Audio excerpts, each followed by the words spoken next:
You just form notes with your mouth and the sound comes out. No. That's just about ready to go now. Perfect. Cameras are on. Nice. Hats off, ears down. That'll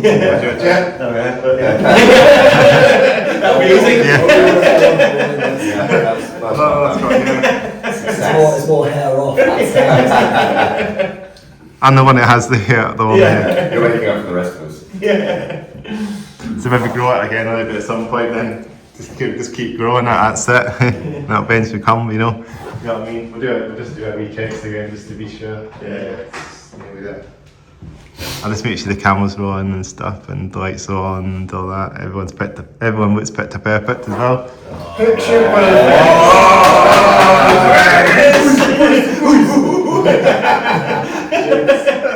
think the shades will be coming on today, I think. It's definitely easy to call the weather is a bit, the weather's getting better now. And then I think the other check is breathe rust in the house. Yeah. That's us. Here we are. Hello. Breathe Strass rust. Yeah. Well done. I Yeah. get confused today. Strass. Feels like there's two. So it feels like there's like two companies or starting two ways going around it or something. That was kind of the intention, I guess, like to have the idea of like duality of two things that are opposing coming together. Yeah. Well, that's pretty cool. It's a cool band name, isn't it? Thank you. It's definitely one that's you say it and everyone's like, ah. Yeah. So you guys are all the way from Bristol? Yeah. Bristol, England. Mostly-ish. Yeah, we met in Bristol, Okay. or broadly, or we've. And that's going to take these off, the sun's away. They'll be coming up on and on and off on the way. Yeah. We broadly met in Bristol, and that's where we kind of we still rehearse in Bristol. We're kind of spread all the way across the south. Yeah, Somerset. Yeah. Yeah. Well, I think we're all Somerset apart from. Yeah, I'm the only Bristolian left. Everyone used to live in Bristol, and then you're North London, so furthest away. Yeah. Yeah, we all lived in Bristol at the same time before this band started. Yeah. And I got a Bristol Band on today as well. Yeah. Our other band. Homies, Sugar Horse. Yeah. Our other band recently played with Sugar Horse. It was they're really good. Really? Bristol's got an amazing scene. Yeah. Just across the like. A spectrum. It is, isn't it? Yeah, It's wherever you want. Yeah.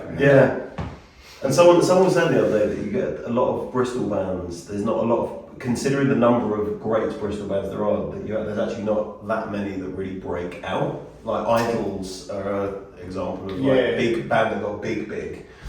But yeah, it's huge.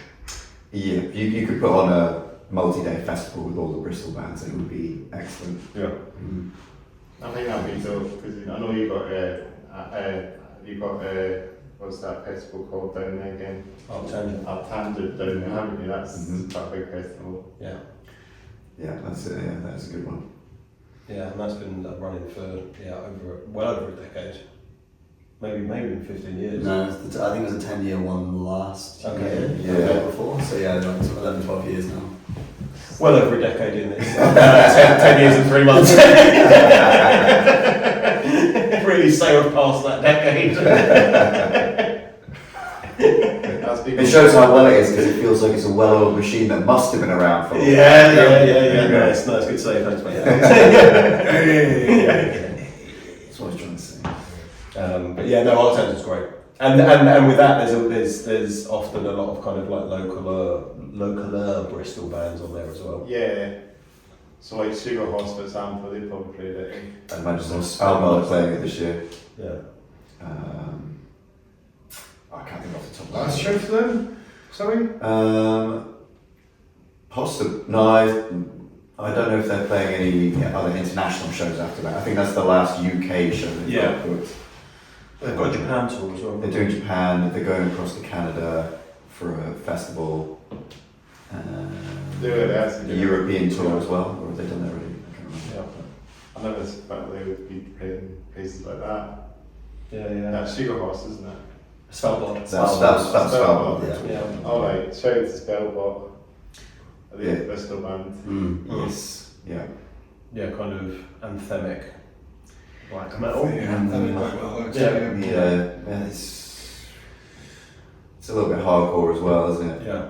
They borrow quite a lot from a lot of genres and kind of fuse them into one. But it's very kind of melodic, anthemic.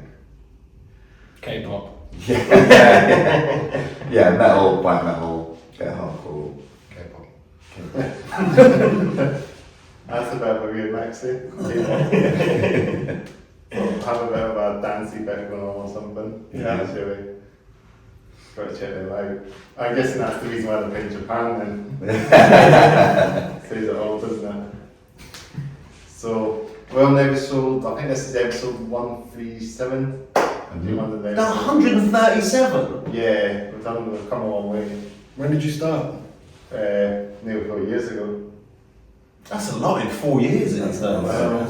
That is good work, isn't it? Who was your first episode? If I go back to that time, it's the Hollow Tomb, a band in Edinburgh, and I started them, obviously it was 2022, July 2022, I think we started this podcast up. Wow. And then I just got I got Edinburgh bands on, and then I just decided when time kept going, I was thinking about contacting bands that are on tour, playing gigs in Edinburgh if it's possible as well, and it seems to be pretty possible pretty much now, because I've done a lot of bands, touring bands, Yeah. and Cool. it's great. It's really great now because I think my podcast is getting more publicity as well. Because I just run my podcast myself, Yeah. That's I don't do anything else. Just set up, put them on YouTube. That's about it. Very, very low key. That's the way it should be, because I know a lot of these like podcasts have all the cameras and setup and that and all that stuff going on. It's just too much, I think, to be honest, having so much equipment and gear just to go live. So it's best to have it all centralised and stuff. So that's the whole point about this podcast. It's good for what it is, does the job. Who's been your wildest people you've had on this podcast? Who have you had to bring? Oh, actually, 2 questions. One, have you had anyone that's refused to take the hat off? Yeah, that's I'm pretty sure there's been plenty of bands that have done that. Because I know what they'll be saying. On parts, maybe. That's probably the reason. Maybe they just, I don't know. Maybe this looks cool on them, like they keep it on as a signature. Yeah. Because I know some people with mini hats on. Yeah. Like Bono with his glasses. Yeah. The glasses don't come off. Yeah, or Strass, he doesn't, I think they're like legends and that, just keep hats on. Yeah. But I tried to ask people to do it, but sometimes it doesn't always work, Yeah. Okay, so second question is, who's the wildest people you've had on this? I remember when I had the Space Pistol, they were quite wild, they were like having a good banter. Yeah. The band Space Pistol from Milton Keynes. Right. Don't know if you've heard of them, but they're bright and pink, very much. They have the pink flower suits. Okay. There's actually a post somewhere I put on Instagram of Space Pistol, the wee snippets, and then I think I chose the Psychedelic Fuzz. Psychedelic Fuzz is the song, the bright and pink song by the Psychedelic Fuzz, as the background song on the post. So I thought it was a good song for that. Yeah, something. So we've got Space Pistol to compete with, is what you're saying. Okay. We've got Space Pistol and Milton Keynes to contend with. Okay. We've had a few bands that have a bit of banter, It's hard to even go back what bands actually have been the funniest. Well, 136 other bands to choose from. That's quite a back catalogue to delve into. Yeah. We just chat whatever we chat, I guess, you know what I mean? Yeah. Off the rails, on the rails. Third and final question. Kakihara, Yeah. did they do their stage show in here? So like, when did they push all the chairs back and? I might have done that maybe. They might have put the guitar and we done a bit of a reset here, you never know. Under the chairs or standing over there. praying, you know, if the cables can sweat span now, the amplifiers, yeah, I've done that. Had a bit of a good time praying, having a good marsh. It's been good. Kakihara praying here. No, not quite, but I've up to do that. I mean, the one on the podcast, that was like a long time ago. I may get it back on. I'll see this and I want to come back on again, no doubt, for real. Because we need to get. I only had the 2 members on them the last time. Sure. I think it was the guitarist. It was the 2 guitarists I had on the last time. I think Fraser and I think it's Chris. I think called Fraser. Yeah. Fraser is the guitarist, and Fraser's still a guitarist. But then I want to try and get the other members on. I've seen the bassist. I've seen him a few times. You know. Biff. Yeah, see him quite a bit as well. Yeah. See him because there's a shop that I see him. He's in quite a bit. He's not works and I see him just chilling there. So I'll speak to him occasionally. Do you want to give a shop a shout out? No. I don't think so, but he's somewhere in Edinburgh. He's just chilling. Nice. Having a good brother sometimes when I see him. Yeah. Oh yeah, it's good to get so many bands on. Just ask me questions on this podcast. Yeah, great. This is going to be a 137 retrospective. Yeah. I can't believe 137 episodes in. I'll be 200 soon. Yeah. And maybe I see if I could plan for that. What do you think for 200 episodes? What do you think I should do? Put on a gig with some of the bands you put on. No, not with some bands, all 200 bands. Yeah. 1 minute each. Yeah. It'll be like back to the beginning. Yeah. So everyone gets. 20-minute changeover. Yeah. Just put a gig on the marquee there. Yeah. Perfect. Hopefully, give a wee shout out to Red Giant Farmhouse as well. Yeah. What they do as well. Great place, you know. I've done so many podcasts here. They did us a very nice lunch. They did a Very nice lunch. Yeah, they do some great ones. These good food. Caffee's great. We've got a lot of stuff here as well. Yeah. Bike shop, coffee, you've got there, you've got water things with workshop. And you've got a lot of nature around the boats as well. Yeah. Great. Beautiful. It's a great wee space as well, and it's going to hopefully grow as well, you know, the podcasts and, you know, and other things between that as well. Like, you know, the podcast is just one of the main things I'm doing here at the moment, which is great, you know, because I'm getting I think loads of metal bands over this place now. Yeah. Yeah. This farmhouse in the middle of nowhere. The second we walked in, they were like, "You're here for the podcast." aren't you?" Don't judge. I don't think you have to, maybe some of the people don't realise what the place is when they first see it. It's just this like building and, you know, secluded a little bit, and you can think this is your podcasting space, but it is, because I kind of need this space for it, you know. It's good space, it's quite quiet as well, it's good.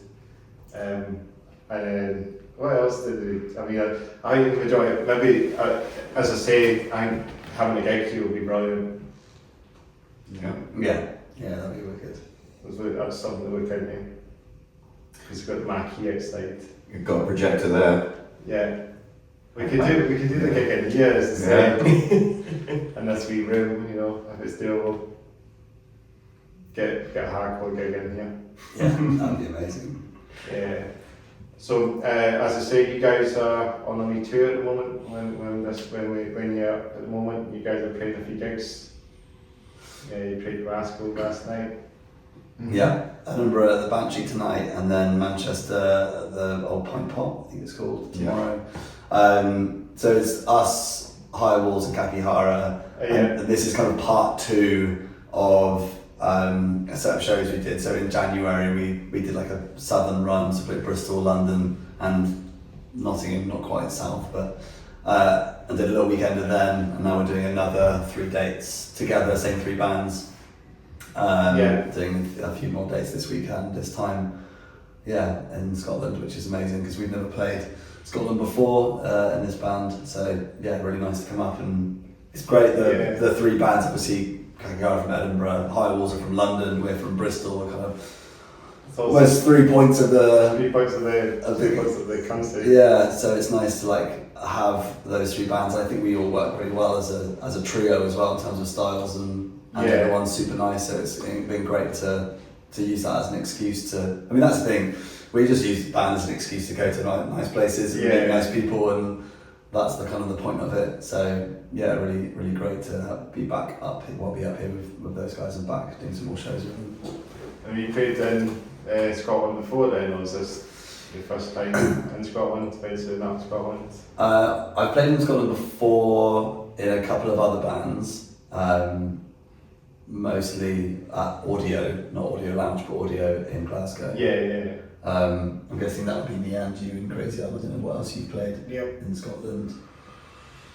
The 13th Note, Yeah. many moons ago. And Is that another venue? that is another venue. Many moons ago. Many moons ago.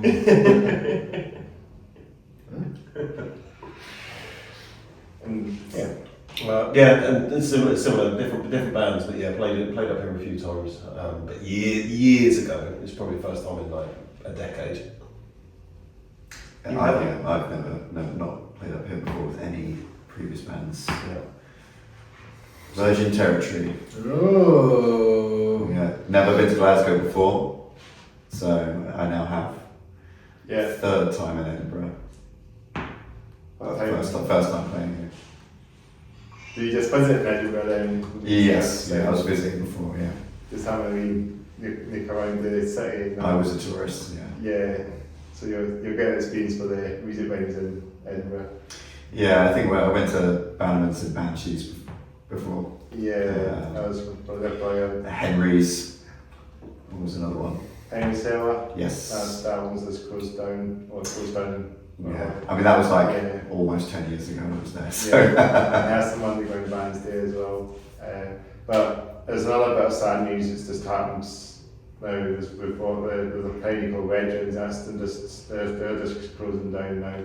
That used to be Opium. Yeah, Yeah. they just put a post out saying that they're planning that they're having their last ever gigs there. So they're actually going to be, they'll probably be shut by the time this is up, but that's a real shame because I used to go there, I've been there for years, donkey's years, it's a great venue, we've had some great metal bands. Kakihara played there, no doubt, but played there a good amount of times.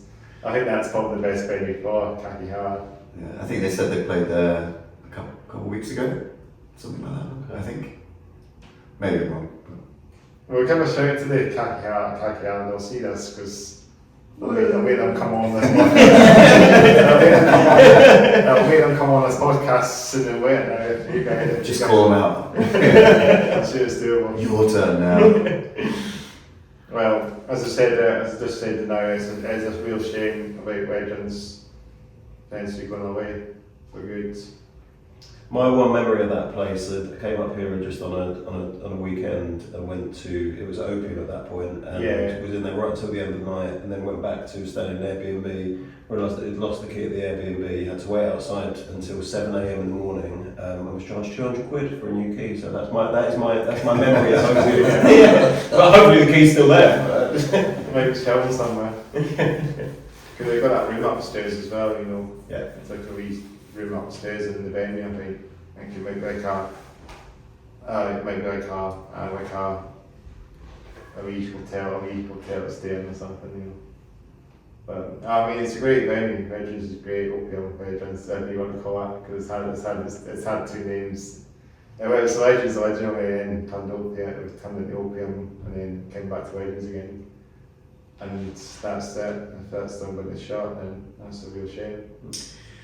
Always a shame when a good venue Most closes. bands coming up to Edinburgh for gigs that way as well, because you've got Bandmans and Banshees with, but you get the Mash House in Woodbell and Gel for some metal bands as well, but I don't say they're like metal alternative pubs in a way, but because they're still good for what they do. I mean, I do like those venues, and the Hive as well, and they're putting some metal gigs on, so hopefully they'll keep going.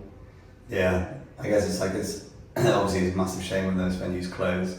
Yeah. Hopefully new venues will kind of come from the ashes of those, because there's still spaces that are definitely needed. Yeah. And bands just still like we need small venues like that. We have to pay them elsewhere in the city or something. Yeah. It was interesting when we played in Manchester a while back. They were saying about that there's the new venues that are opening up. They tend to have like multi-purpose spaces. So there's actually from what was it we played? The Pier Hat. The Pier Hat. So it's like the bottom, like the basement is a venue. The first floor's a pub, and then they've got office spaces above. And it says really, just because with those cities, when you've got those sorts of buildings, of actually dividing places up, and then getting more of those kind of like 50 to 100 cap rooms. There's practice spaces. They got another stage upstairs as well. I think it's called Atma or something like that, but it's like a much bigger space. Yeah. And like practice rooms and stuff as well. But yeah, apparently that's more common there. That's it, like in work stories and that. Yeah, or just normal buildings, just normal kind of yeah. Well, the Mash House actually, they're on 3 floors actually, so that could be a shout. Yeah, they have 3 venues I think in each floor and 3 levels. So I guess in that sort of count as a multi-story space in Edinburgh. Yeah. So I guess like venues like that could be doable, you know. We're available for business development opportunities, so it'll be B/D for that.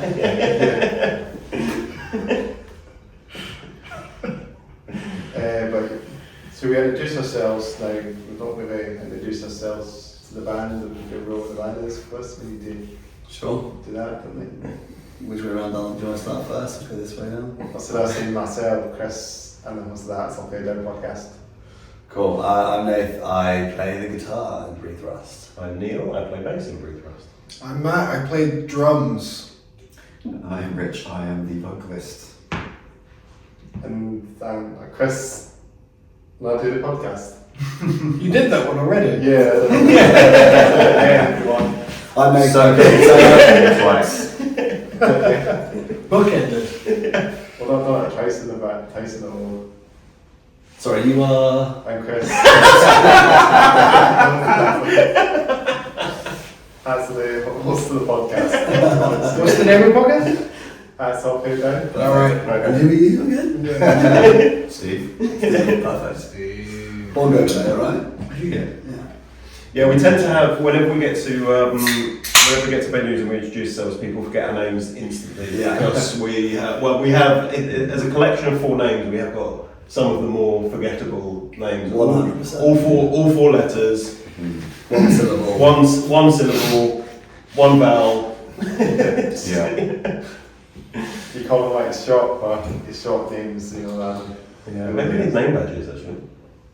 No. Okay. All right. Next question. Or we could just have our names followed by some kind of respiratory Oh, Matt / breather. Wheeze. Wheeze. Wet wheeze.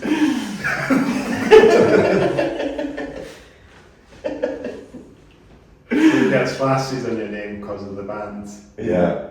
I don't know if they've ever. Yeah. Okay. Nath Heathens. We did discuss yesterday the possibility of having a the instead, like Robert the Bruce. Yeah. So Neil the Sutherland, Yeah. Yeah. for example. Maybe I should call my podcast Hats Off / Head Down. Yeah. There it is. Maybe I should add that in that.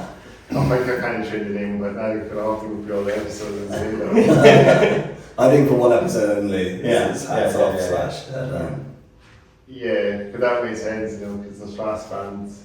I don't think we even had any bands called Strass in it before. Well, Yeah. take that off your bucket list. Actually, talking about the band name, how do you guys actually get that name from when I say that? It was a very long process. It was. We were originally the working title of the band was originally called Praise, spelled Preys, and that was what we were to start off with.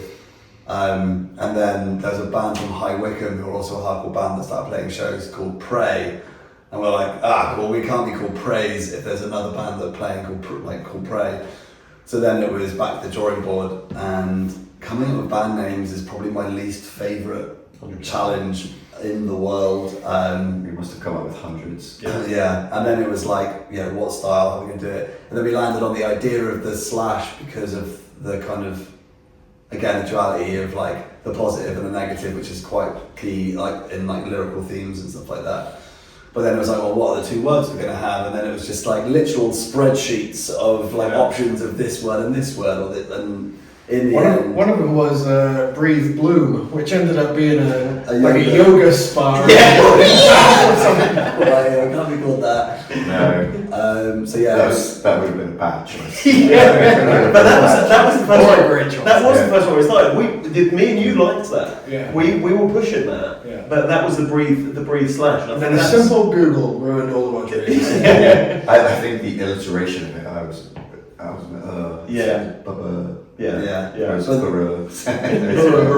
because we already had like a bunch of songs I actually recorded, I think, by that point, but we didn't have the name. So it was like looking through lyrics, and the first song that we actually did was called Breathe, and we kind of liked the sentiment of that, and so that was the start of it all. But yeah, it's a name. I don't know where the Rust part came from.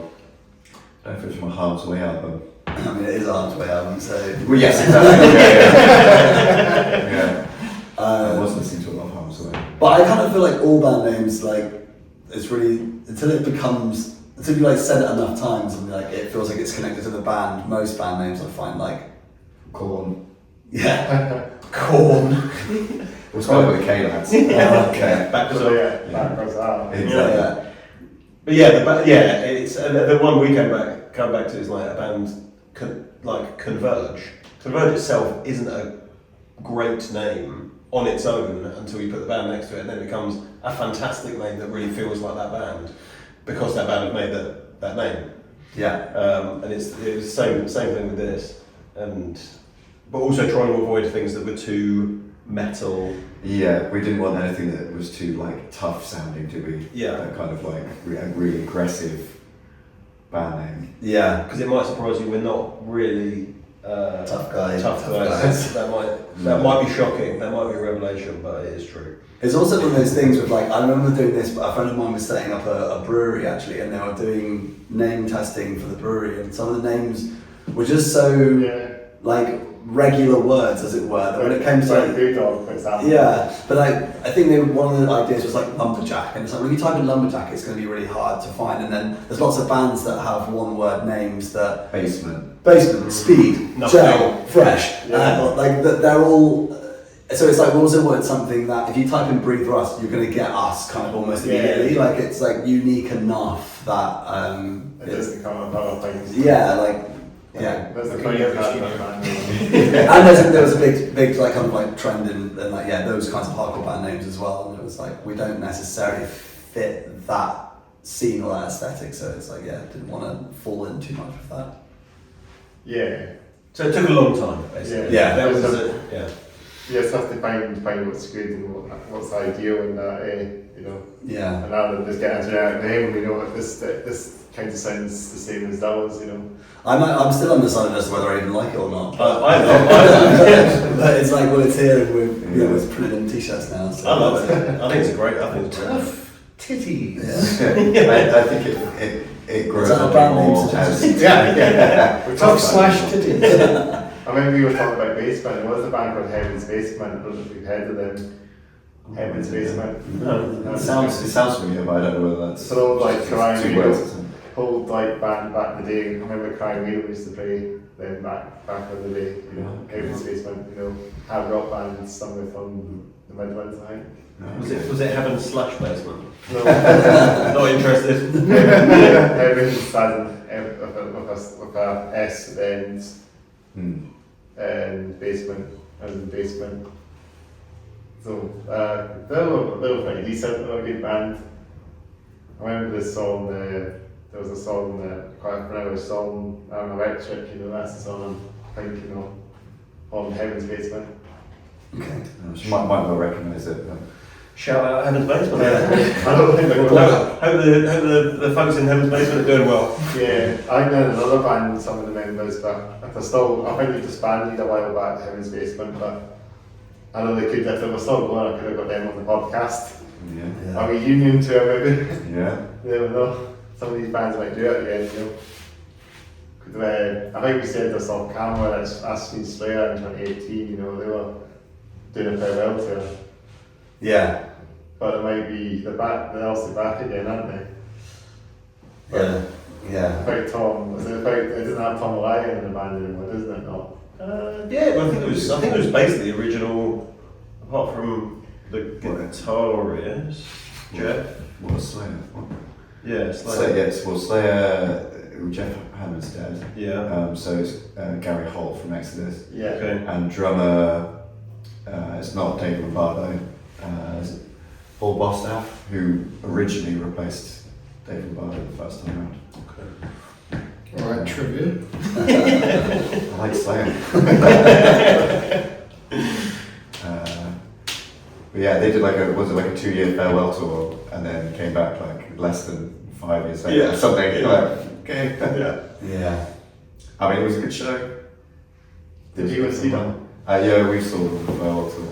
I saw the farewell tour in Melbourne, and like after the show, you know, they were really taking a moment to like soak in the audience because everyone thought this was the last time they were going to see them, and there was this whole. It felt amazing, like real tender, like the amount of appreciation from the band as well as from the fans, and there was like 20 minutes, half an hour of just being on the stage after the show to like acknowledge the fans, and I was like, oh, this is great, like it really means something to them. And then 5 years later they're back playing shows again, you're like, oh, okay, so it really didn't mean as much. That moment wasn't as important as I thought that moment was going to be. But I don't think they're touring well. I think they're just doing like Yeah. festival dates. Yeah. Because I think one of the main reasons they broke was Tom Araya just did not want to tour anymore. So now I think they're back. So they're probably charging a higher fee, but only doing festival dates. So they don't have to be constantly on the road.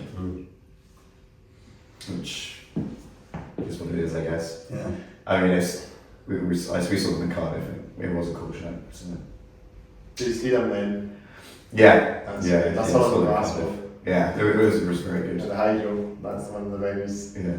Like, you Just know, everything on fire. Nice. yeah, they had some fire there as well. Yeah. That's really cool. But yeah, if you know the Hydro, it's a venue that's like a year old. That was it. Yeah, I think I should actually say that to a lot of people if know that. If everyone knows the Hydro, I call it like a year 4. Because it looks like a flying saucer That was it. Amazing. type maps when you see it. Oh, that's cool. Done a couple of shows. Like it's Crass Mandy done, it's like Crass Mandy type maps. Yeah. I think that's maybe how they actually did I it. guess I think it's- that's how the venue was inspired Mm. as a year That's old. Run by someone stupid. Yeah. Is it an O2? What's that? Is it an O2 venue? Yeah, it's kind of like that side, but it's the SSC. Or Oh, the right, Ox- okay, Ox- okay. yeah. Right. The Ox, I think it's the Oxo or something, Oxo now, Oxo or something. Like it's not a company that runs it now, I think. So that's OVE or something. OVO. Yeah. Yeah. Yeah. Yeah. Okay. That's it. Like Wembley. They is- did Wembley as well. Yeah, it's that, something like that now. Mm. So, but yeah, I mean, a lot of bands do play Glasgow, you know. Just like all the big names, you know, Slipknot and Megadeth and Stryvia and all that, they seem to play quite a lot. I think we were saying again off camera that Glasgow has a lot of like bands, you know, come and play, you know, there's a lot of the big scene for that. Yeah, but normally whenever I see a band's tour posted and they're playing a day in Scotland, it's normally Glasgow. Yeah. Is there a big difference between Edinburgh shows and Glasgow shows in terms of like what would we expect if we were playing in Glasgow, like for a hardcore show? If you're playing in Glasgow versus playing Edinburgh, how are people different? Well, I know Glasgow's got a lot more venues to offer. Like, there's like tons of venues in Glasgow. I think it's probably like 10, maybe 15 venues or something that do music, you know, something. There's probably more that I haven't even got into, but I know there's good space there. I think Glasgow just gets, I guess that's the reason why Glasgow gets more bands, because there's more venues there. Mm. And like Edinburgh's only got a few in a way, like Colonsay Street, Cowgate. But in Glasgow, I think, well, Glasgow's, they're pretty much, as I said, the majority of venues in Glasgow as well. like the audio and the Ivy racks and that. And see, we did you guys play last night. It was happening in Glasgow. Audio lounge. Audio Lounge, yeah. Yeah. So that's a good venue. They get some sort of bigger bands there as well. Classic Grand as well. I think that's audio that you're thinking of. Oh, is that? Yeah, audio lounge is like a practice room, recording studio place. Yeah. Yeah, it was just on the. It's not in the centre itself, is it? It's like an industrial estate. Yeah. That's how it was. Yeah. That's good. Yeah, it's fun. Really cool. Take a worm for a walk. We recorded there. I found out, Yeah. which is cool. Yeah, the room was kind of Temple of Boom in Leeds-esque. You been to that? No, that venue? I've not been down to Leeds, no. Yeah, it's kind of like Not that. down, Concrete room. not down Bristol or down neck the woods. Is there any some big honourable venues you can mention? Oh yeah. Exchange. Exchange is definitely up there. And then the Croft is back, as it were. Oh, the Chelsea Inn. The Chelsea. Football was gone. Well, there's the Chelsea's literally 2-minute walk from my house, and it's just a really great punk pub, and they just do floor shows, and they're always free. And it just goes off every single time. Like everyone's just going there to have a good time. Like Everyone's having a good time. yeah. So we played our first show there, and we played there 3 or 4 times since in the last 4 times. 4 times in the last few years. And we played there on New Year's Eve. We did a New Year's Eve show there this year, last year. But yeah, it's just a great space, and like a really good mix of people as well. And yeah, it's Good people that run it. yeah. Kane, who runs it, is an absolute ledge. Yeah, so I think there's loads of like there's the Red Lion on the corner from there, which also do like really good kind of cross punk shows and hardcore shows. Golden Lion. Golden Lion. All as the well.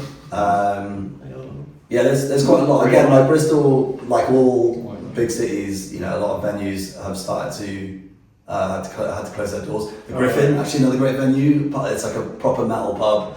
And then upstairs there's like a 40 cap room. But it's 50. Sorry, 50. Whoa. 25% increase. Yeah, I'm pretty sure it's 50. But it's a wicked space to play as well. But yeah, one of the guys, a guy called Matt Altridge, who used to run the Croft and also Exchange, is one of the members of a charity called Music Venues Trust. Right. And what they actually do is they raise money to buy venues outright.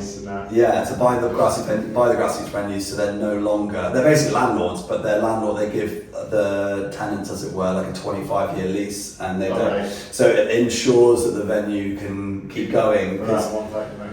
Yeah, because one of the reasons the Croft, when it was run by Matt before, they had to shut down because the lease was up, and then suddenly the landlord wanted loads more money, and the venue, you know, couldn't afford to pay the lease, so they had to move. That's a shot. Exactly. That's what's happened with weddings, I guess. You know, they're like pay off for sale, and the plans they're going to get turned into a woodrow bar or something. Yeah. So it's going to be something completely out of the ball game. Yeah. It's a bit shit because I should have said as it is. You know, there had some great bands there in the past. I mean, I've been going there for like donkey's years, probably 10 years. You know.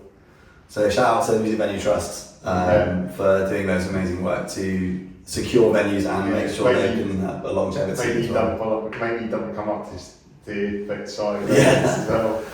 So that you know they could do it, or they can find a new place for it if that's the case that needs to. Yeah. Please see. Hopefully you can, if you guys want some, please. I hope you guys. I'm really hoping Regis will find a new home. I hope it does, even if it's in the site. If I was trying to get my words there, if Regis finds a new home, it'd be great if we can find whatever space there is available. It's doable. It's just great. It'd be good if you guys can move somewhere good as well. Somewhere that's big as well, and keep it going and going and stuff. So I hope Legend is going to be still there. I went there actually yesterday. Last night, my friend James, like I reached out to me and went for like a farewell party. So it was just like a get together thing. All the people turning up to support the venue and stuff. So that was quite good. That was good. But it's just going to be the last time I see it. I think they're meaningful places. Yeah. It's meaningful places for so many different reasons. Yeah. And it's like on the basic level, it's like where you've gone to see bands. But actually, if you think back to anybody, that probably any person that any of us know, is that you will have met them in a venue somewhere. Yeah. Chances are it's going to be a venue that people go to. There's a sense of community that comes in those Yeah. venues. So it's not just it being a building that's not there. It's not just that there's less bands that are playing in places because of that. It's also that it changes how a community works and how people meet people and where people go and where money goes. Yeah. And it's got massive Forward. big fallout that comes from it. I think the grassroots scene does need to get. I mean, it's always great to support the grassroots scene because you just get so many bands as well that you kind of want to see. You know, Yeah. I know a lot of people do like to support. I know lots of fans who want to see bands and like mainstream metal bands like Megadeth, Metallica, all that. I mean, it's good to see these bands, and it's also good to see other bands like yourself. And 100%. We were talking about this. we were talking about this in bed the other night. In a surprise to no one of his matter. So normally, if we're breaking up rooms, Rich and Matt will sleep in the same room, and you guys are very good at just going straight to sleep. Nathan and I will share the same room, and we just even when the lights go out, there's we just chat away. Yeah. We were actually talking about this. We were watching. I went to see Deftones a couple of weeks back in Cardiff. Oh yeah. Again, like, great show, obviously massive venue, and for me, like, when the space is that big, I always find it really hard to remember the show. Like, I remember watching them play. I'm so used to like seeing bands in tiny rooms, and like it being this real visceral experience. And like some of my favourite shows I've ever been to have been in like a pub in Taunton, like this tiny little town, played that show. You get a good feeling of the band. And it's just such a connection. Yeah. And if I'm too far back, you know, you have to think if I put my thumb out like that, and one of the band members is scoring that, I don't feel like I've ever seen them. Like, so with those massive shows, and it's interesting because like, for some people that's the only way they experience music because they only go to these big ticket shows. I know. Whereas like for me, like I, you know, growing up, I never really could afford to go to this kind of show, so it was always like in a youth club somewhere or like in a fucking tiny venue, and that's how I got into like punk and playing this kind of music. And then again, like when you start playing in bands like that, you get to play with the bands that you also love. Like some of my favourite bands ever, I've managed, thankfully. Like Kakihara and that. Yeah, like over the years, we've been playing shows for like what, I don't know, 25 years, I think, between like. Don't say that.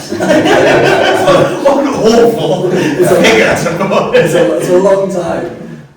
But yeah, like it's like having that connection, and as Neil saying, that community, like that's what it's all about. It's not just going in and seeing a big band and paying too much money for a t-shirt. It's like. And the feeling as well of it being like it's only going to happen in that moment, and that doesn't have to be that it's something wild happening in that moment. But like if you go to a show, you go to a small venue, no matter if there's 200 people who are there or if there's. I've been to amazing shows where there's like 10 people there, but you know that that's the only time that thing has happened. You're actually like experiencing something. Whereas more and more, I find the bigger shows I feel less. Well, yeah, seeing Svalbard in Sean's basement was remarkable because it was like maybe 20 people you could fit in there, something like that. Yeah, and that's where, you know, you're not going to forget something like that. Exactly, yeah. And getting to see your like bands that you love in those kind of tiny spaces, just especially because it's such a small number of people, you probably know most, if not all of them, as well. Yeah. So going back to the kind of idea of community, that's where it is. That's where everyone gets together. Yeah. So you also like people, you know, friends and stuff in grassroots venues and stuff. Yeah. And we're also saying as well, it's interesting because there's sometimes that idea of the aspiration of, or what people might expect that you do when you're playing in a band, and the expectation that if you say, oh, I'm nearly 40 and I'm playing in a band, you'd be like, oh, we must be playing to some big numbers, and like, yeah, probably for 30 to 50. but like, it's a sold out show of 12 people. Playing with a lift. You drove 8 hours to go and say. Your photographer's getting paid more than but yeah, but it's like, but that's great. Like, I know what those sorts of shows are going to feel like. Like I know if you were to go to a venue and you're watching a band and it's a 50 cap room and it's sold out 50, that's going to be an amazing show. Yeah. Like regardless of what it is, and it's like that in itself is that's the goal for it rather than It's good. The sounds a lot better. The sounds a lot better in these venues as well, in my opinion. You know. Yeah. Because it's a lot closer. It's not too reverby or too. Well, you're hearing amps as well. Yeah. Like, you're not hearing everything through a PA. You're hearing through. It just works so much better. Everything in the Grassroot scene is so much better, cheaper. Because you get access to see the bands, meet the bands. Yeah, I hardly ever go to big shows. Hardly ever. Arena shows. I mean, it's good to actually just, people seem to like mention these Grassroot bands. You've seen this band like 5-6 times, in a row and stuff, Everyone seems to say you've seen Metallica like 10 times, Guns N' Roses 5 times, stuff like that, I feel like it should be good to mention the smaller bands. Because, I've seen Kakihara a good amount of times actually, believe it or not. I've seen them for about at least maybe even 10 times. They're very hard working, aren't they? They mean, seem to constantly be hunting down shows. And of course I've seen Sugar Horse as well. As I say, they came up to Edinburgh once. I think they only come out here once, but that was like 2021, I think. And I don't know if they've ever been back to Edinburgh since then. So what did you do?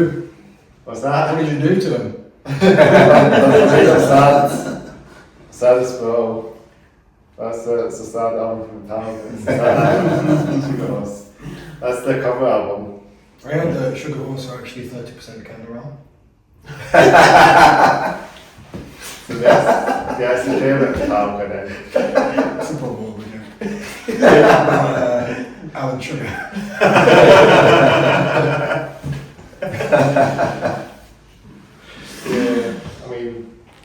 Just love to see them again if they come back up to Edinburgh, to give a big shout to Sugar Horse and to listening in. They're all down to listening in as well, so you might know them a wee bit as well. And it's Bristol based band, And I've got my wall sleeve as well, I'm certainly starting to get scared of my double layers now. I think you need to, it's absolutely freezing. We're not used to being from the south. Yeah, we're not used to this. It's quite hot down there, and it's chilly there. So, Yeah, It's hot might be a push. yeah. Wait, let's check again. Is it still going? No, it's not going. No, it's still going. Oh God! Right! It's definitely going for real.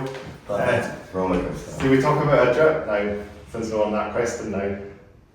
Talk about what? Our drip, what we're wearing on. I'm wearing all black. You make a skateboarder. I've got my Neurosis, Amon Ra, and Jane Doe pin. But actually, in terms of shout outs to Bristol Bands, I'm not going to start taking my clothes off. But Do it! I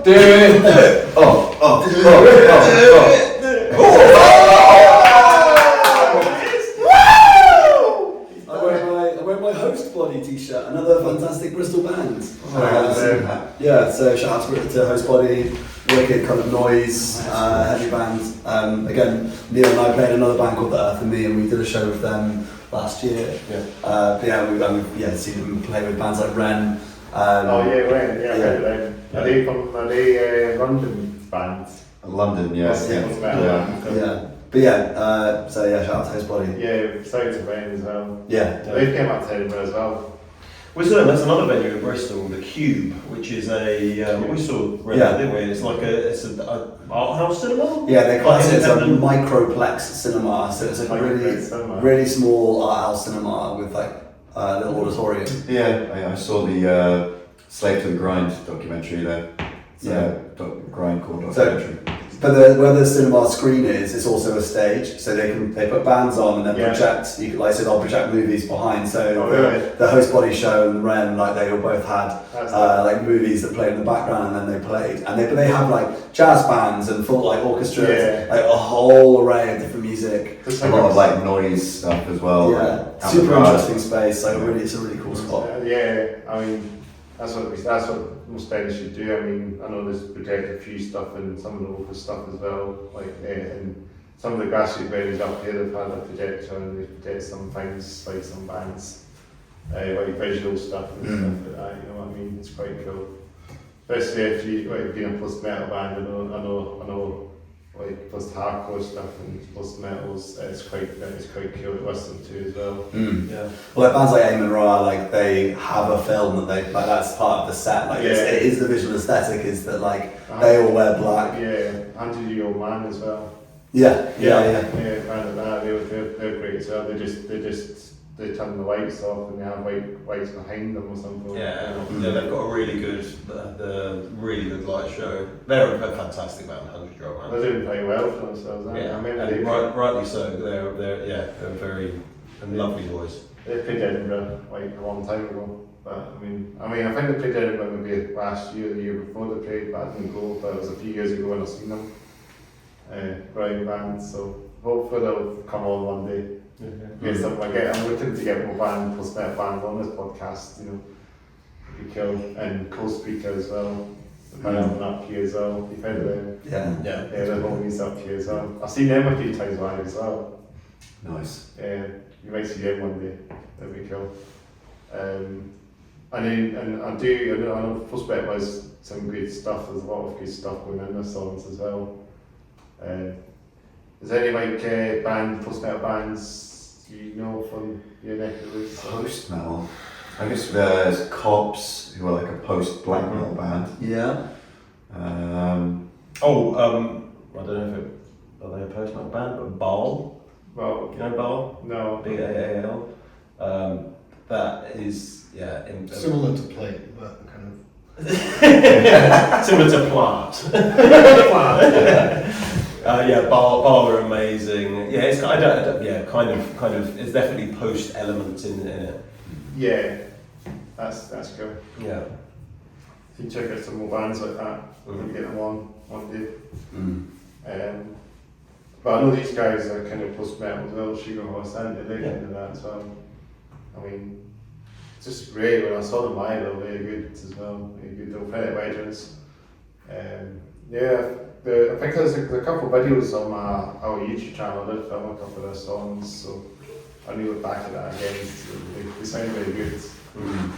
I like their sounds. We were talking about a trip, weren't we? We were. I have my wardrobe in general. I've reduced down the number of decisions that I have to make any day. So it's a bit like, I remember seeing a cartoon with Dennis the Menace, and he opens up his wardrobe and it's just lots of red and white, red and black striped jumpers, and he's deciding what one to wear. That's literally my wardrobe. Is that? Yeah. So you know what you kind of stuff. Alright.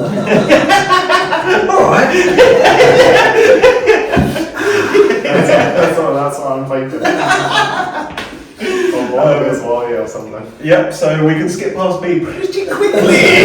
I'm wearing a black t-shirt with black hoodie and black trousers. we're going to get through me pretty quick as well. Pair of Levi's. Yeah. Workwear. Just a pair of trousers you can trust. That's all you need. Shout out Levi's. Anything else? They need a bit of promotion, I think. They Crime t-shirt that says, what does it say on the back? Show no mercy, anti-fascist action. Yes. Turn around. There you go. Yeah. There you go. That's it. That's what I'm wearing. Some clothes. Yeah. So I guess we could talk about the bottom half a wee bit. I got my bands on. Well done, Richard. I got my Putrid Marsh t-shirt on. So picked it from Albion Dungeon Fest a few weeks ago. It's a dungeon synth kind of fancy synthesizer music. I didn't ask you this question. Can you explain now? What is dungeon synth? It's like originally derived from black metal, but it's like, even if you can imagine like all the keyboard intros to albums, but like an entire album. All at the same time. Yeah, but it's like, I guess traditionally there's not necessarily a lot of like traditional drumming. It's normally like a one-person project, and with a keyboard and like layers of keyboards and stuff like that.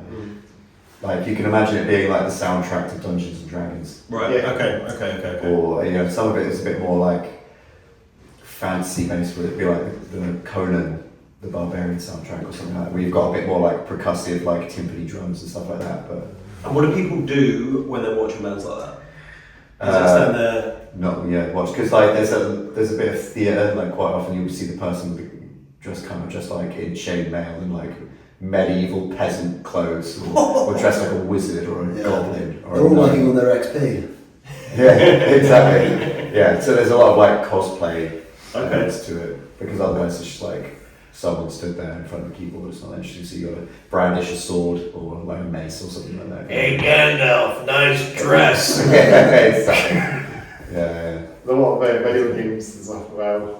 Yeah, like if you imagine like a fantasy game soundtrack. Yeah, fantasy stuff. Stuff like that. Yeah.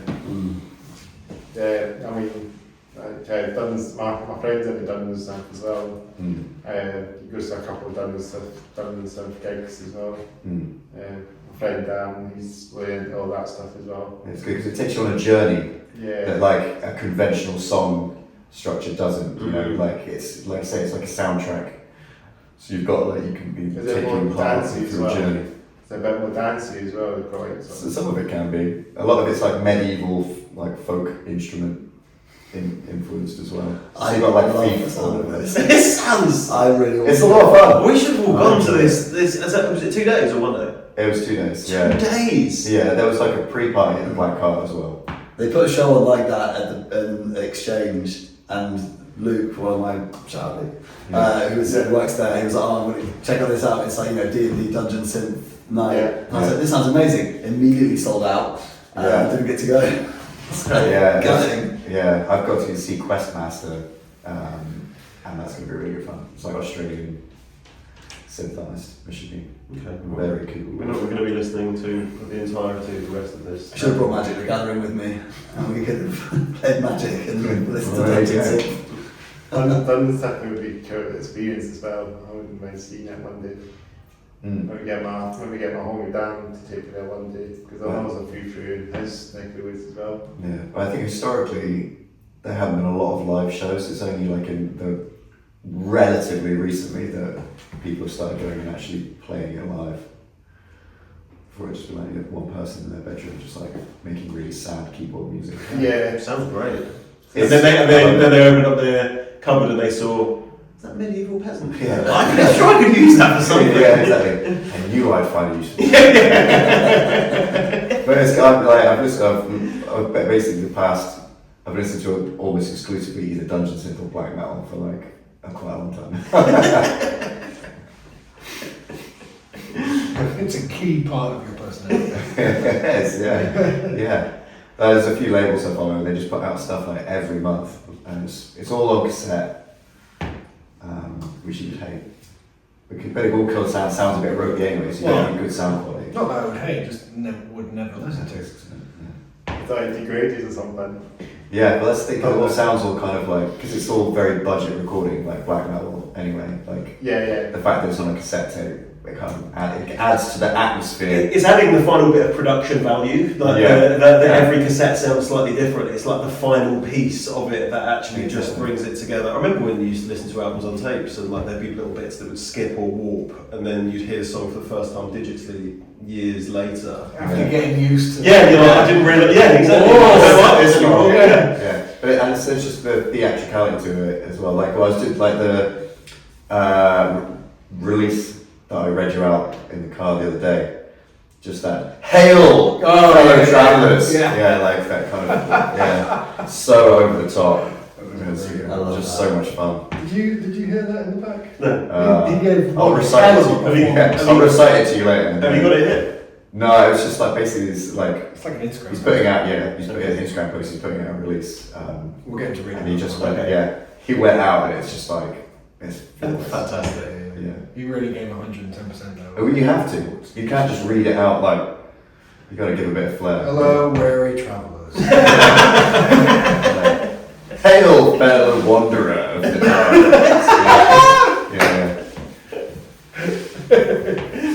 I think that could be be your stage. I think we could probably integrate that into the stage show. Yeah. Or I think It's just there's so much music that takes itself very seriously, whereas Yeah. this is just it's just fun. Yeah, for sure. Despite it being quite sad music a lot of the time. Because I heard your EP quite recently as well, and it's quite short as well. It's like a 4-piece track EP. Yeah. And it's very good, you do that stuff. It's like metallic hardcore. Mm-hmm. Yeah. It reminds me of Kakihara a little bit, and your music is very similar. Similar influences, definitely. Yeah. Yeah. Because it's good that you guys are playing with Kakihara tonight as well, and on the tour, because they're doing a lot of touring as well for a band based up here, Yeah. So when they played Bristol and we were chatting about the shows afterwards, and a lot of people in Bristol were like, oh yeah, I've seen Kakihara a few times, from Edinburgh, and they've come all the way down to Bristol. Yeah, I think it's the third time they played Bristol with us. So. Yeah, we've got 2 EPs out currently. Wherever There Is Man was the first EP, and then There Is Hell is our second, and we've got a new EP 5-track coming out. It's an MLP. MLP. It's too long to fit on a 7-inch, but too short to. Is that the official? So there's actually a MLP? Mini LP, yeah. Yeah. I think it's just like 20 minutes of music, so it's, I mean, there are definitely hardcore albums that are like 18 minutes. I think I bought the So- Gulch album and it's 17 minutes Yeah, long. And exactly, I so, paid yeah. premium for that. If you can't fit it on a 7-inch, it's not an EP. I'm pretty sure both the first F- albums are over 20 tracks and under 20 minutes. Probably. Yeah. Anyway, so new record coming out later in the year called Bleak Strategies. But this is the first record that we've done where we've actually written the songs since we've been a band, which is a kind of weird thing to say, but basically like the way the band started was I wrote a demo essentially when I was away, and then came back to the UK and was like, hey, who wants to play this band with me? And I played with these guys in different bands over the years. Dream Team were like, yeah, sweet, let's do it. And so this new record is actually the first time I've written songs that have been since we've been a band. So I think like the newest record, although it's still metallic hardcore in its essence, but it's like it feels a bit more us now. I think the other records, obviously, they are what they are, but this new record coming out feels like a bit more of a mission statement of who we actually are as a band and what we want to be doing. Yeah, and it kind of leans into the kind of melodic, crustier side of things. Yeah. And It's definitely a bit more punk, isn't it? Yeah. It's more punk than it is metal. It doesn't. There's very few parts on the new one that feel like a metal band to me. But it's still very heavy. Yeah. So it's not like you would listen to the first ones, then listen to the new one and be like, oh, this is a departure. Yeah. It's just certain elements have shifted. Yeah, we just landed on the bits that we liked from the previous songs, and then Yeah. we're going to do more of that. And it's the interesting thing about being in a band. You forget this every time you start a new band, is the amount of time it takes to actually just figure out what it is that the band sounds like. And, and because the first times you write songs, I mean with these ones you'd written all the songs anyway. But when you're starting a band, you almost have to go through a couple of iterations. Well, you know what the starting point's going to be, but you have to go through a couple of iterations to actually figure out what are the things that we like, what are the things that we're good at doing, and hopefully those two things together, and then anything else after that is do other people like it? Okay, well, as long as we know that we are good at it and we enjoy it, that's kind of the only considerations. Yeah, and I think like now, obviously I wrote everything in isolation before, and it was like, what do I want to test out, experiment with, that kind of stuff. And now it's like, I know more of what kind of stuff you like. There's no more blast beats. And it's like, now it's everybody, although I'm still kind of mostly the songwriter for all the music, it's like, it's still making sure that it's representative of what we all actually like and what we all want to do, rather than it just kind of coming just from me. Yeah, so it's a bit of a mixed, trying to get everything all together and stuff. It's good. It's really good, guys, who are doing all that as well. Thank you, Chris. Yeah, we appreciate you. yeah, it's dope, really dope, nice. I think we're still, as I say, I think we're still had a wee bit of a drip question to talk about once again, eh? We're talking about shoes. Yeah, What you got? Vans. Vans, nice black. I like the all black. Yeah, they're kind of a skateboarding shoes as well, eh? Yeah. I'm wearing Etnies Jameson Eco 2s. I've bought so many pairs of these because they're the only vegan shoes I can find that aren't ridiculously expensive. So, yeah, they're in my Amazon basket quite often. Oh yeah. Sounds like a drink you would get from the juice bar. And you got the Quicksilver socks on as well, see? Oh yeah, Volcoms. Volcons, Yeah. yes, this skater brand. Oh yeah. I'm clinging on to what's remaining of my formative years back through, my clothing, I guess. Did you skate? I used to, yeah. Did you? Yeah, I used to skate. Trying to get back in. What was your signature move? Falling off. Face plant. Broken elbow. Yeah. But then again, that's like literally 20 plus years ago, so it's 20 been a years while. ago. Yeah, I stood on my board and in lockdown I was like practicing my kickflips again, but then the next day my legs ached so much. I was like, oh my god, I'm in my mid-30s, I'm trying to practice kickflips and I can't even do that without my body hating me afterwards. Did your glasses fly off when you did it? Only when I face planted. I tried learning how to backflip during lockdown. Did you? What a road type, like, fuck it, backflip, let's go. It's no. Okay, when you're trying to learn how to backflip, so it feels a bit like pole vaulting in that. Like, I don't know what the barrier. I don't know what it feels like. It's a very high barrier to entry to backflipping. So where do you go from 0 to backflip? What's in the middle of that? There's a surprising amount of tutorial videos on YouTube. Yeah. So you start by like rolling backwards and getting used to just flicking your legs over your head. Right. Okay. And because But you're supporting your back and you're supporting your neck, but it's just. you just roll back as if you roll forwards, but roll backwards, and just yeah. get used to that motion. And then you start doing it sort of like using one hand on the floor and kind of going off to the side, and then slowly getting it more forward. Okay. So I got to the point where I could put my legs straight over me with a hand on the ground, but then as soon as I tried it without the hand, I would just like go up and then just land on my back. Just like it's such an unnatural thing for your body to do, to just go Because upside down. it's much more natural. Yeah. Back Yeah. very different. Yeah. Right, so you could do it in the equivalent of if you can do like a handstand. So you've got one hand handstand and going behind. Okay. But it's just without the hand, it's just like your brain just goes, nah. Yeah. Definitely don't do that. Definitely stop. You're gonna this. die if you do that. I've done So so what we do is- but not on the floor. Yeah. Instead of just going to throw you on your back. Yeah, but the amount of practice, because it was like during the summer, everybody's locked down, we go for a walk, get to the park, and they just be a Everyone from the big skate park. grassy field thing, and I'm just like Yeah. trying to learn how to do this thing to the point that I could barely walk. Just the same thing as you, just like, oh! Yeah. Well, everyone was doing skateboarding in the lockdown. The majority of people were doing skating in the lockdown again, Yeah. But not everyone was doing backflips. Not everyone was doing backflips, rightfully so. Yeah. Were we talking about shoes? Yeah. Oh yeah, I didn't even realise these are bench, but they're the cheapest black shoes I could find. Yeah. On the ones with the holes in them. I haven't heard of those for running in. Yeah, I bought these for running, but I'm old and my back hurts all the time, so It's because of all the backflips. Because of all the backflips. It's funny how active Thanks, I'm Apartment. Yeah. I'm wearing some black Vans that I got for probably less than a tenner on Vinted. Cheap. brands. Yeah, they are literally the most budget shoe you can get, so I resent paying more than budget prices for them.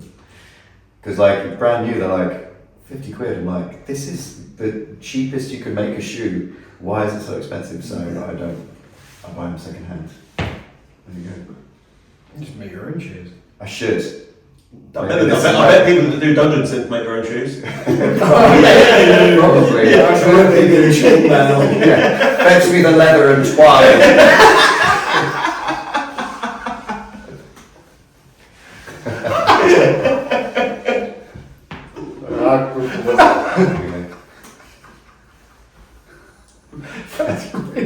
Caught me off guard. Well done. I do a lot of walking in that as well, so that's how my shoes don't last as long as you think they do. Yeah, these are almost on the way out. But tenner. 10 quid, mate. Yeah. So maybe that's what I should do, is get Bands or get like a vintage and get some new shoes there again. Yeah. I need them. Yeah. I mean, suppose I'll get most of my stuff up in it now anyway. Do you tell me about Bands shirts? No, not band shirts, no. Okay. I buy enough of them at shows. And plus, the ones I already have at home, I think I don't need to buy them. There's probably not that many people getting rid of second-hand putrid Marsh t-shirts. Probably not. It's a smaller market than you'd expect. Yeah. The fact that they had the only festival of black kind of music in the UK, and it was so the entire country, and it was held in the New Cross Inn. Because your idea is the scale, you know. Do you want to reach out with trains?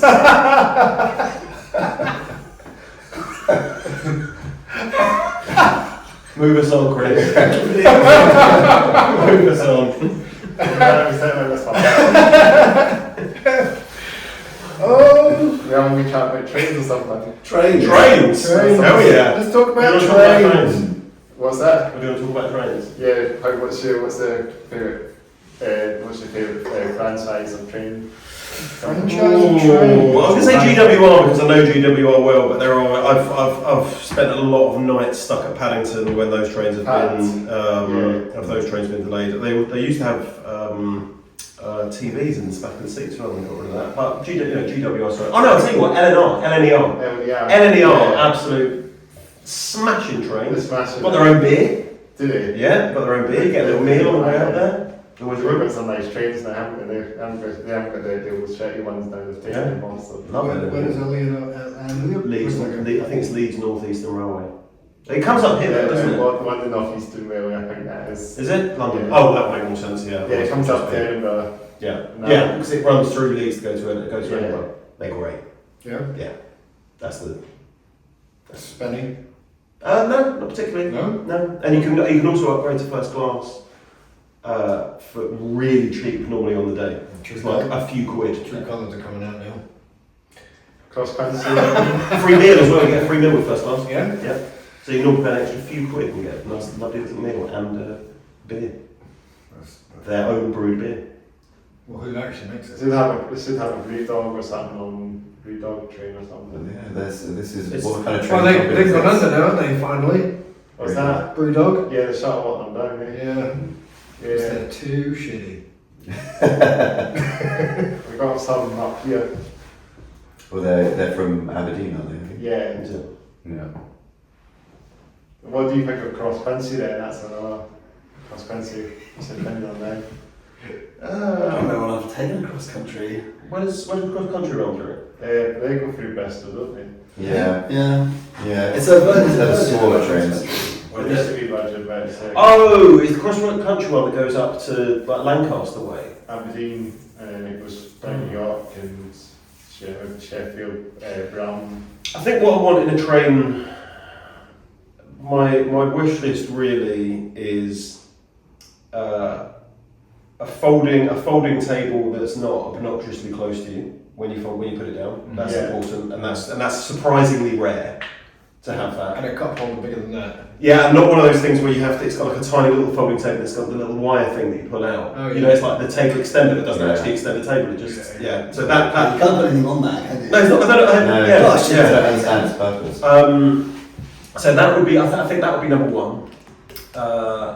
Toilets on regular toilets. I would say, a toilet at least every 2 carriages. Yeah. We did their market research from a long way in terms of Yeah. food. I am ambivalent. I like the fact that on LNER you get a nice meal, but I'm ambivalent towards Because it. they got Biffy, haven't they, on board the service? Yeah. Anything else you put on your wish list for trains?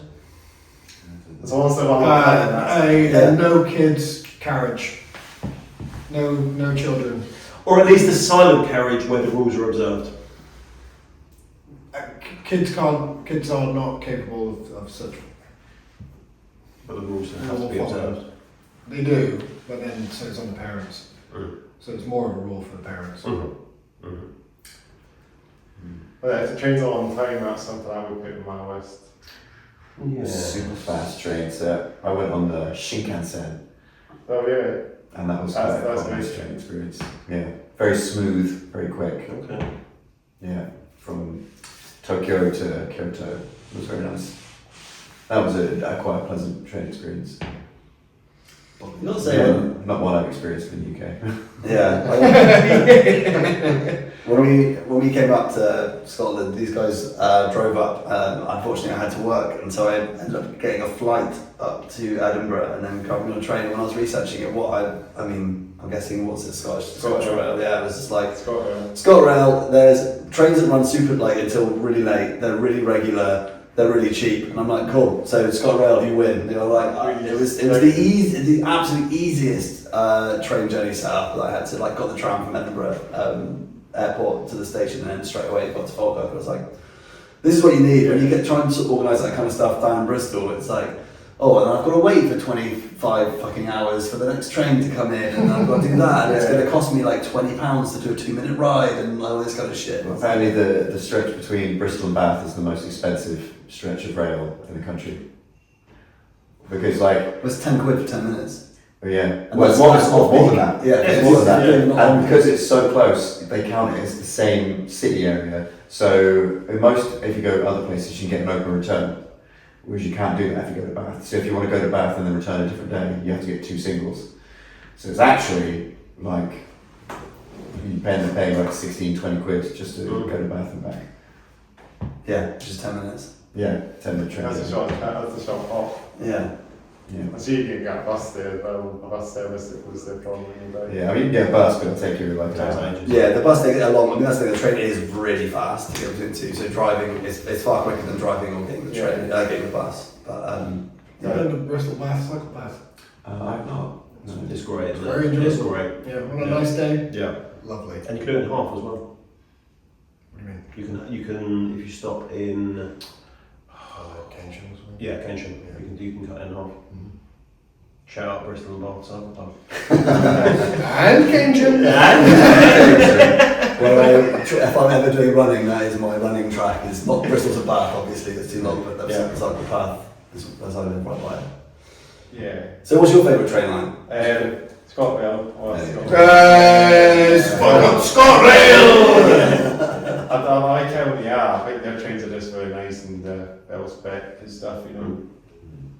I mean, I think if they kept this, I mean, the seats are just a bit hard for some of the newer trains. The Zuma trains are a bit, maybe a long hop and you might get a bit of an AK back, but that's what I mean about the newer trains. Maybe not as good as the older trains are, but I mean, just do the job. I mean, still get you there, you know. I mean, ScotRail's still good as well. They're still one of my they're still actually one of my sort of like old trains still, you know. It's good to see them going. I mean, they're very comfortable. You get to Aberdeen on these trains as well. It's good. I mean, ScotRail still good train services. You've got all the cities up here still, and Glasgow and Inverness and all that, Aberdeen, Dundee, they'll get you, the ScotRail will get you there. Pretty much. Do you want to stop rail? Is it ScotRail podcast?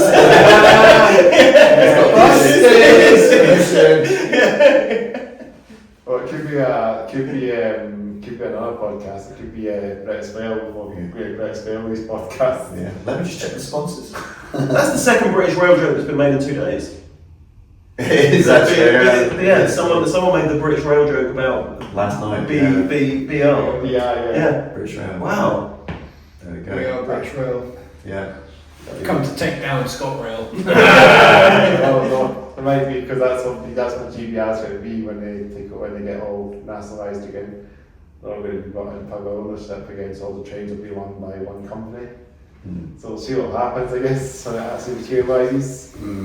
Amazon Rail. Amazon Rail, Royal Mail.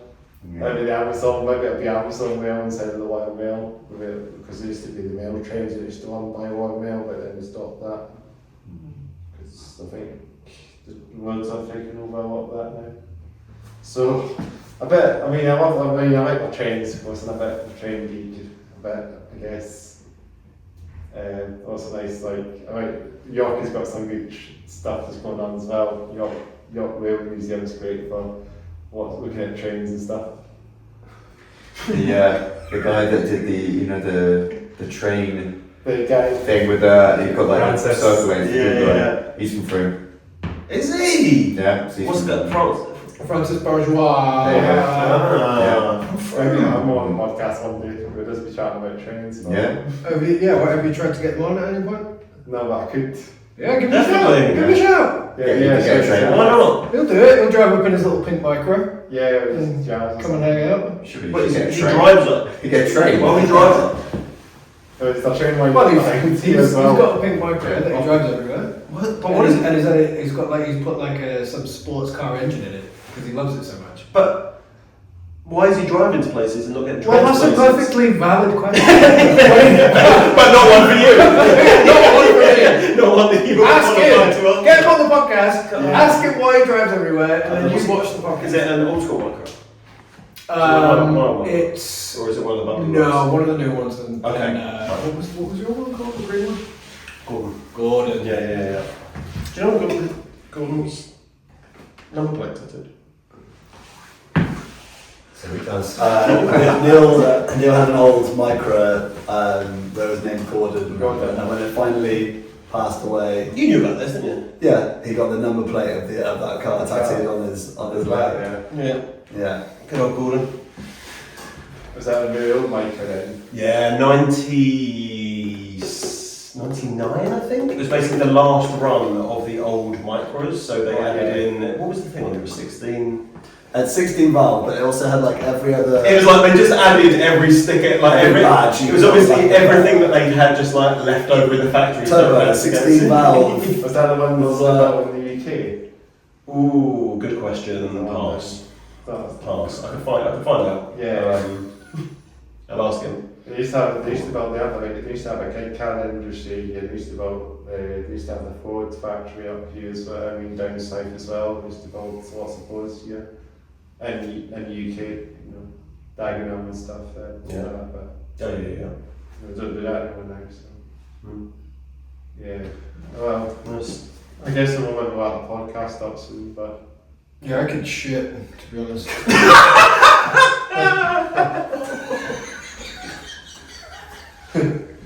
I think this has been the best one we've done then, you reckon then? Yeah. Depends if we see it. Yeah. We won't cack. No. Yeah. Right, Okay. fun. I've been a massive fan of that. It's definitely worked out quite well. You know what I mean? Yep. Yeah. Have a couple of things we can chat about, Silly. Yep. Absolutely. Got some tenants in the van, if you want to know them. What's that? Tank tops. Huh? Tank tops. Tank tops. We've got tenants. Tenants. Oh, you got teas. Yeah, got Yeah. teas. Sweet teas, baby. Sweet tea. So it's tenants as well. Yeah. We've got that fast up here as well. Oh, yeah. Yeah. We've got Buckfast Lee down in the southwest. Yeah. Where they make it. We do it in there as well. Yeah. Yeah, it's from an abbey in Buckfast, which is in Devon, which is Made by monks. made by Monks, monks. and it's really Drunk posh. by monks. Yeah.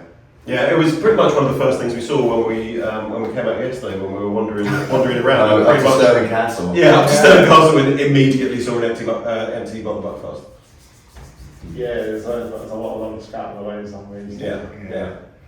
We get party side, that's the way. There was a podcast about Buckfast, and they went into the history of it and stuff. And someone did a report, gathered a bunch of info about Scotland and its relationship with Buckfast. And there was one sort of borough of Glasgow that in one night there was like 190 Buckfast related crimes. Is it just the one podcast or they go into it, or is it a series? No. Yeah, it was like like a series. I can't remember what it was. It might be like Stuff You Should Know or something. Okay. I've seen a few videos where they've got like sommeliers who go like, oh, you try this type of wine. They're like, oh, it's quite thick. What is this swill? Yeah.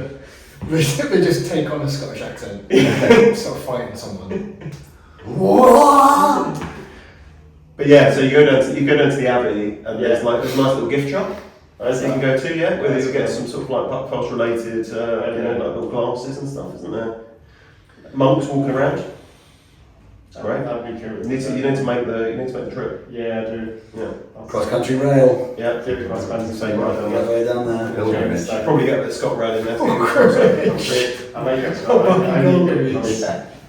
To the holy site. Yeah, like cross country direct, like would be good. Might take a trip down there one day, Bristol. I'll have to go down there. Yeah, go to one tangent, 100%. It's good lineup this So year. you see your horses that I'm for day.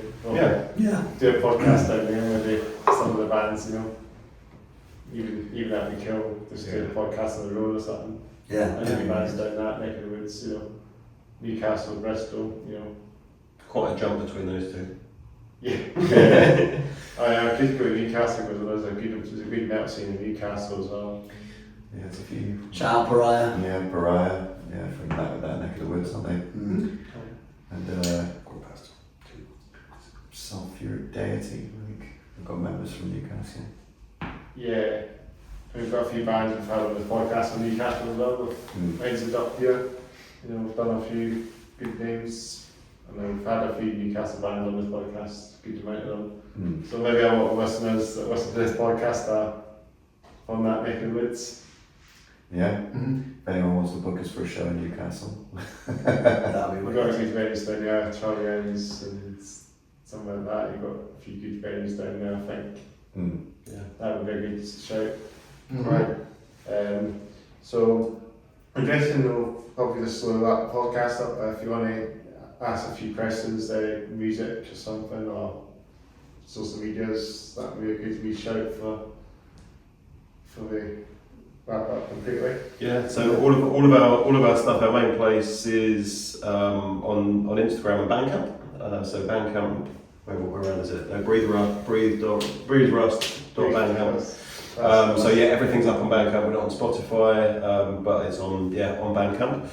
So that's the best place for everything to merch and music. Yeah. And then everything else all on Instagram. Yeah, everything on Instagram.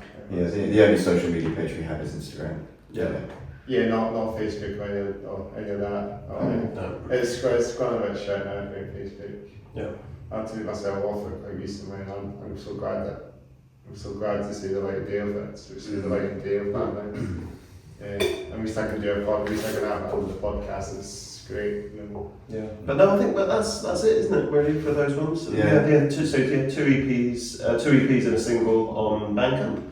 And then when the new record's released, that will go up on there as well. Yeah. And that'll be a couple of months away. It does stream everywhere, like Tidal and Apple Music and all the rest of it. Yeah, we are Yeah. on streaming platforms.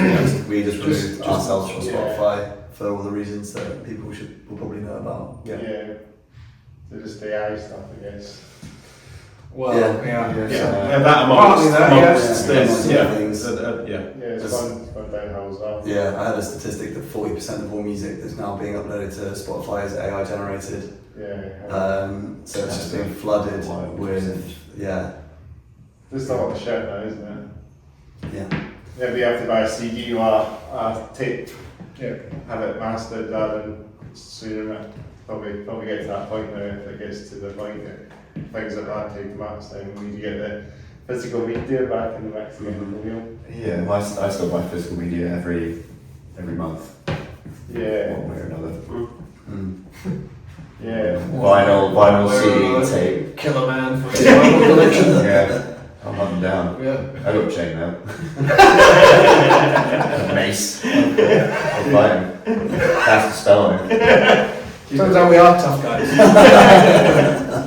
Keep it old school. That's the way we keep it. I'm terrified. Very good. Well, thank you for having us, Chris. Yeah, We Thank appreciate you, that. Chris. It's been a real pleasure, guys. Thanks for Jane for watching and listening to That's a Fair Down podcast episode 137 with Bree Straswurst on Bristol. Yeah.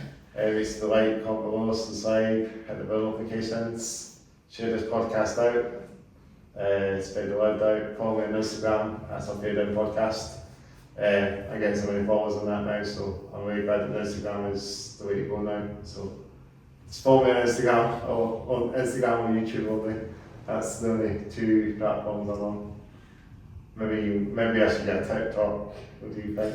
Oh God, for my job, I've sometimes had to dip my toe into TikTok, and it scares the absolute shit out of me. And I hate That's it. my toe into TikTok. I'll stick with Instagram. Yes. I'm glad you said that right.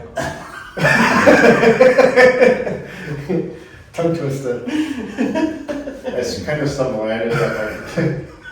Stick with the Instagram. Yeah. I don't know what else I can ask about it. My YouTube channel for my gig stuff, check that out below as well. Steven Headbanger, I put some video game stuff on there as well. I stood up another toe TikTok. Alright. Okay, Very good. Leaving. Thank you so very much, much. Thomas, for the Oh, yeah. intro. Thank you, mate. Appreciate it. Oh. Cabbage. I mean, this has been a fun podcast, isn't it? Yeah. One of the funniest ones we've done. I hope it hasn't actually stopped recording now I say that. Yeah, we're still going. Yeah, we're still going. Signing off Hey. now.